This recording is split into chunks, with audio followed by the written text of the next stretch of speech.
এখন আমরা যাচ্ছি গ্রামের ভেতরে, রাস্তা আছে সেই গ্রামের মধ্যে হেঁটে হেঁটে যাচ্ছি। দেখুন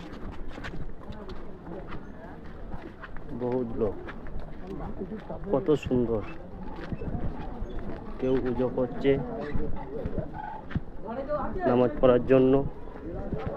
এটা গ্রামের মধ্যে ভেতরে দেখুন কোটি কোটি লোক।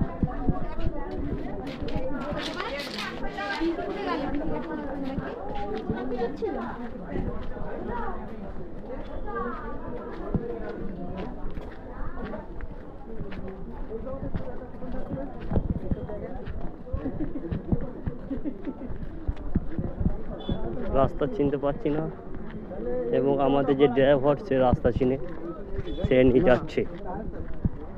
দেখুন মগরবের টাইম হয়েছে, নামাজ পড়বে।